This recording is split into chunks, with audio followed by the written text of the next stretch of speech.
Now at 5, we continue to follow that breaking news. A major earthquake off the coast of Cuba felt here across central Florida. I'm Stuart Moore. And I'm Lindsay Sablon. It is the strongest earthquake to ever hit this close to our state. And that quake registered as a 6.1 about 65 miles to the northwest of Mantua, Cuba. That's just west of Havana. We have team coverage with offices closing, buildings evacuated, and our theme parks even impacted. Let's start things off with first warning Chief Meteorologist Tony Manalfi with the latest on what we know about this earthquake. Tony. Yeah, folks are just getting home, Stu. So what I wanted to do is just kind of go back to about 2 o'clock this afternoon and show what happened there on the western tip of Cuba. A 6.1 magnitude earthquake at about a depth of about 21 miles. Now, normally, when you look at a depth of 21 miles, those do cause tsunamis. But because of the way the ocean floor is set up here, we're okay. There's no tsunami warnings. Now, to give you some perspective, that 6.1, that is actually considered a moderate earthquake. And had it been closer to Cancun or the northwestern tip there of Cuba, there would have likely have been damage, probably just offshore enough from the location of Cuba and Cancun that we were in good shape there. So something that we're going to be watching for here as we continue to go forward in time. Now, I wanted to show you something else here real quickly. As you can see, there's a look at the latest earthquake magnitude scale as of right now. And when we take a look at that perspective from the strongest near Florida, this is likely the strongest earthquake to get very close to Florida, 6.1. You go back to the last time we actually had an epicenter here in central Florida. That's the Palaca 4.4. So when you put this in comparison to the world's strongest earthquakes there, and you can see Chile in 1960, a 9.5 magnitude earthquake. So let's take a look at that scale. With more on that, here's Cam.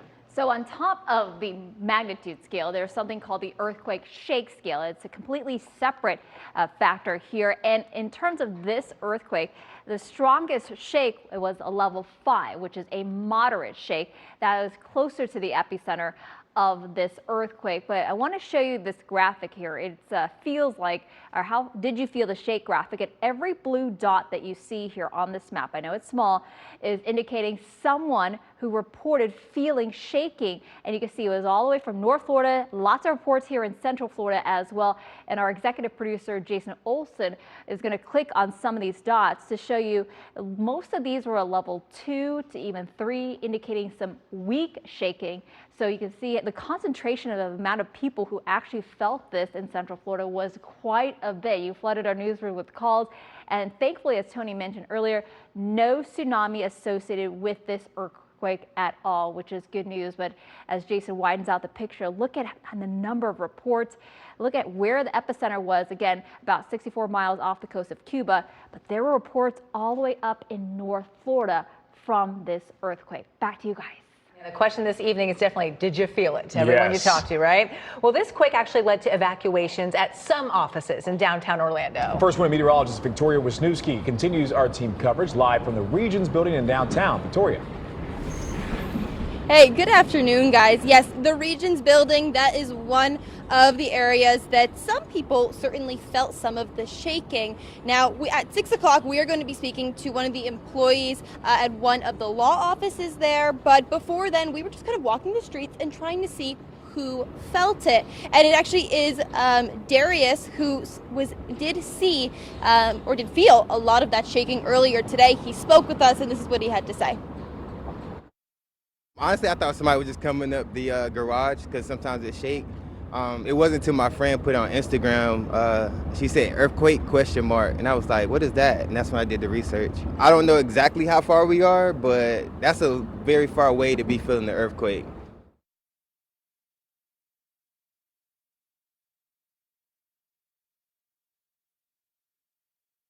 Reports in downtown Orlando, all throughout the peninsula, even down towards Miami. We've seen many feeling that shaking. And yes, some residents who live near especially if they are higher up, they were more likely to feel it. But others, as we were kind of around the corner here, did not feel any of the shaking at all. So coming up at 6 o'clock, we'll actually be speaking to someone who works in the Regions building. We'll see what they have to say and exactly what they felt this past afternoon and kind of what happened after that. So right now, live in downtown Orlando, meteorologist Victoria Wisniewski for West 2 News.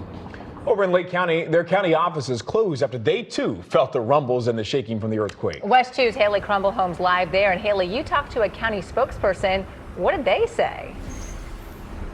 So they said this step was taken out of an abundance of caution. They've got a lot of older buildings in the county. They made the post on Facebook letting folks know that the county buildings would be closing. They did tell people that a lot of services could still be accessed online. The county's communications director said the closures are happening so that engineers can get in and take a closer look at some of the county's older buildings to make sure they're safe, including the county administration building in Tavares. So that building in particular, like I said, it's from the 1970s and it's 5 floors, and the public has access to it. We just want to keep everybody safe. And so it's closed right now just to give professionals time to do a structural inspection and make sure that it's safe to be in. You know, when you've got an older building shaking like that, it's a little disconcerting. Now, we did just get an update from the county in the last 20 minutes or so. They said those structural inspections have been completed and county offices will be open like normal tomorrow. Live in Seminole County, Haley Crumble-Holmes, West 2 News. Orlando's only news helicopter, Chopper 2, over the theme parks after the earthquake was felt. SeaWorld's app showed almost every major ride closed this afternoon. From Chopper 2, we could see some rides being tested. SeaWorld would not say if the rides were closed because of the earthquake. It was the same situation over at Disney. A lot of rides were closed down. Disney also wouldn't say if the closures were related to the quake. At Universal, things appear to be business as usual. And several buildings were also evacuated in Miami. That includes the Miami-Dade Government Center and the Dadeland Metro Rail Station. Miami-Dade Fire Rescue says they have not had any reports of serious injuries.